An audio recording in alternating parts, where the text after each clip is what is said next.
साथी नमस्कार, मैं राम अवतार शर्मा, आपका ज्योतिष मित्र। आज का जो विषय है ब्रह्मा युग के बारे में बात करेंगे।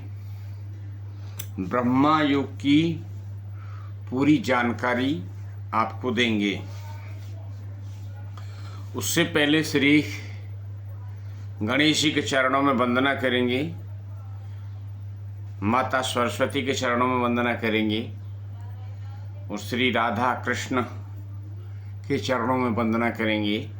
उसके बाद आगे योग की तरफ चलेंगे।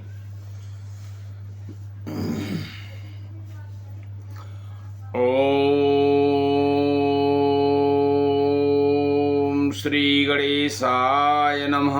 ओम श्री सरस्वती नमः। ओम श्री राधा कृष्णाभ्याम नमः। श्री सीतारामराभ्याम नमः।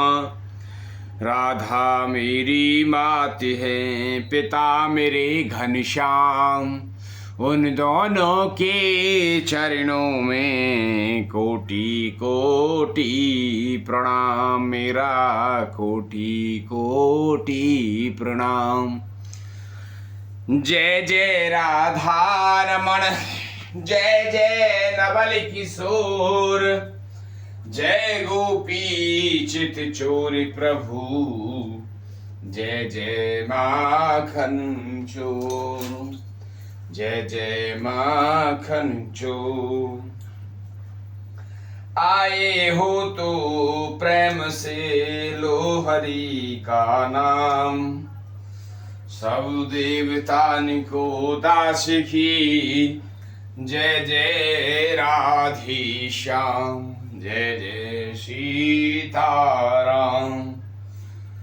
श्रीमन्नारायण चरणौ शरणं प्रपद्ये, श्रीमते नारायणाय। प्रिय दर्शकों, राधे राधे। आज का जो विषय है ब्रह्मा युग के बारे में हम बात करेंगे, जो 25वें नंबर का युग है। उससे पहले हम पूरी जानकारी आपको दें। ज्योतिष शास्त्र में पंचांग का बहुत बड़ा महत्वपूर्ण है। पंचांग के 5 अंग होते हैं: तिथि, वार, नक्षत्र, योग और कर्ण।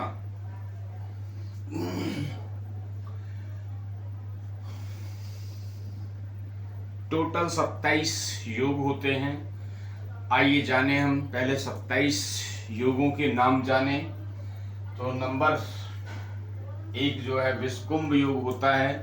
प्रीति योग, आयुष्मान योग, सौभाग्य योग, शोभन योग, अतिगंड योग, सुकर्ता योग, धृति योग, शूल योग, गंड योग, वृद्धि योग, ध्रुव योग, व्याघात योग, हर्षण योग, व्रज योग, सिद्धि योग, वतिपात योग, वरियान योग, परिघ योग, शिव योग, सिद्ध योग, साध्य योग, शुभ योग, शुक्ल योग, ब्रह्मा योग, इंद्र योग और वैर धृति योग।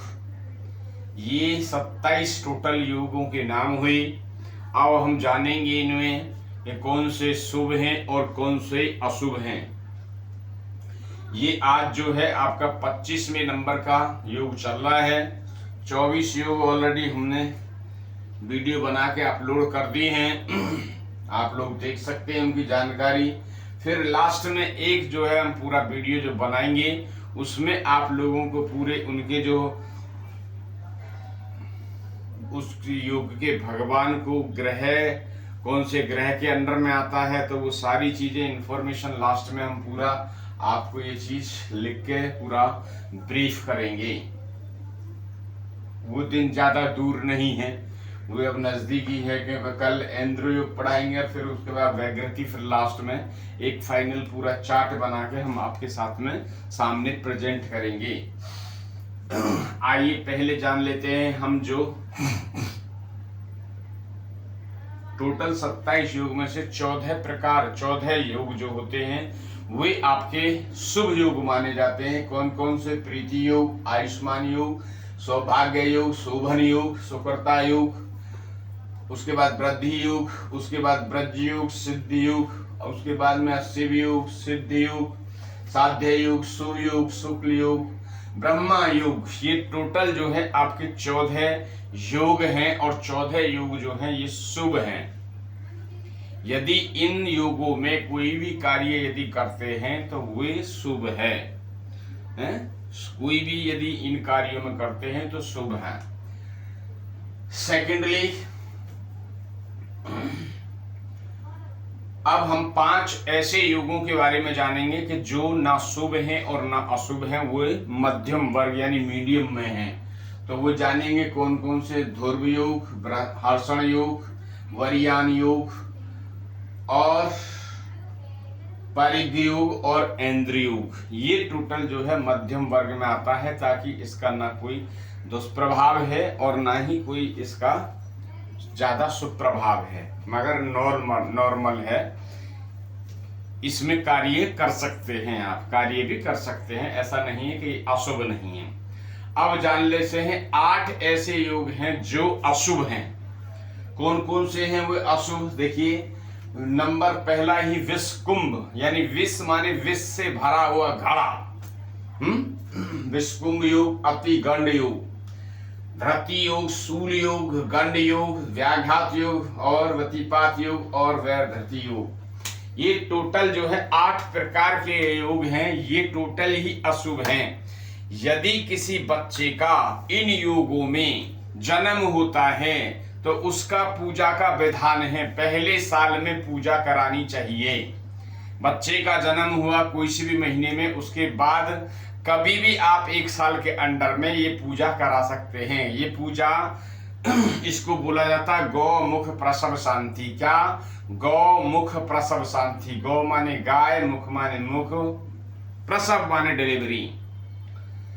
गाय के मुख से दोबारा बच्चे का जन्म कराया जाता है, उसको बोला जाता है गौमुख प्रसव शांति।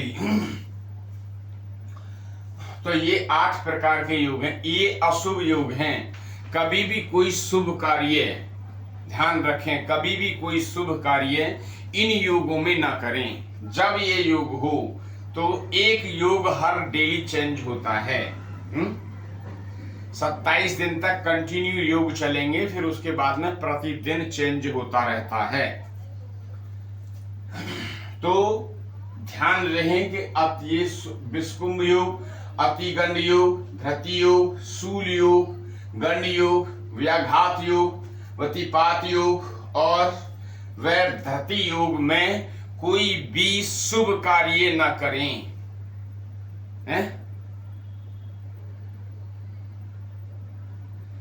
कोई भी शुभ कार्य न करें, अन्यथा उसको आपको दुष्प्रभाव देखने के लिए मिल जाएंगे, नकारात्मक रिजल्ट आपको देखने के लिए मिल जाएंगे।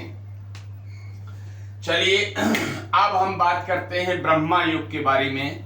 तो सबसे पहले जान लें कि ब्रह्मा युग के भगवान कौन हैं। तो ब्रह्मा युग के जो भगवान हैं वो ब्रह्म देवी ही इस युग के मालिक हैं, भगवान हैं ब्रह्मा जी।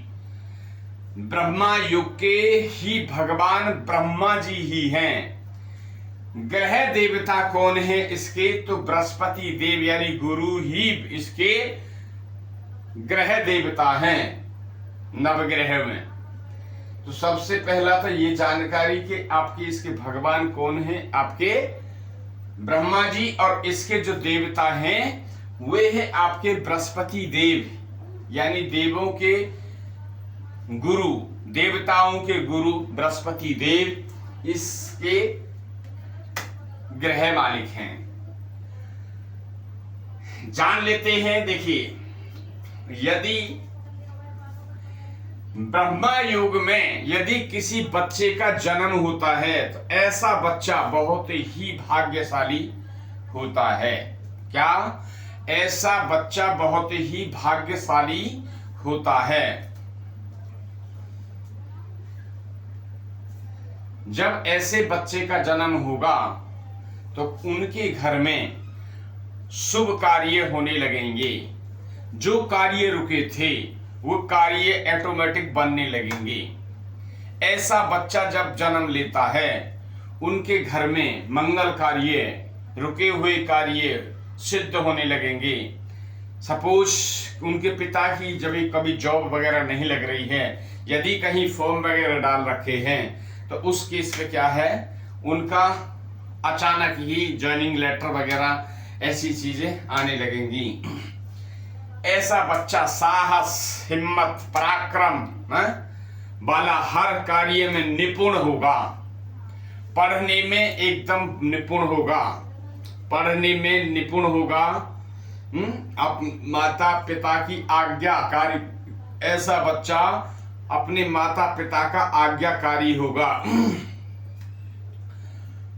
बुजुर्गों का सम्मान करने वाला होगा। ऐसा बच्चा, बुजुर्ग देखा होगा आपने कई बार, आपका कोई बच्चा कोई किसी गली से निकलता है, किसी का भी बच्चा निकलता है, वो पता चला 10 बार जब निकलता है तो 10 बार ही प्रणाम करता है किसी से, हैं, राम राम अंकल जी, राम राम। तो वो क्या है, वो संस्कार हैं उसके।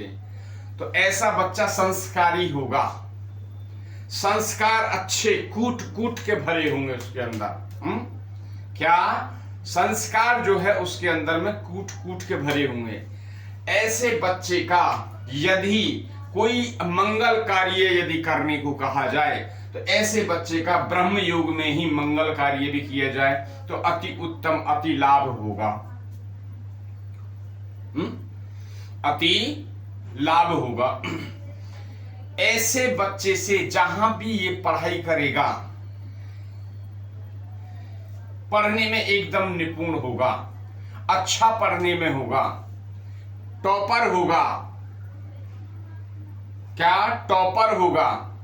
कैसा बच्चा जहां भी पढ़ाई पढ़ेगा उस स्कूल में, तो क्लास टीचर का वो फेवरेट होगा, बच्चों से मित्रता करने वाला होगा, बच्चे भी उससे मित्रता रखेंगे, और जहां कार्यरत होगा वहां भी उसके सीनियर और जूनियर उससे अच्छा प्रेम करेंगे, ऐसे जातक से। और जान लेते हैं इस योग के जो है आपके 9 ग्रह में से जो बृहस्पति देव इसके मालिक हैं। यदि बृहस्पति देव देखिए केंद्र में बैठे हों, स्वग्रही होके बैठे हों, उच्चके होके बैठे हों, मित्र राशि में बैठे हों, तब तो कहने ही क्या है, ठीक है। तब तो इसके लिए इस योग की जो पावर है वो 3 गुना बढ़ जाती है। पावर, फल देने की पावर जो है 3 गुना बढ़ जाएगी।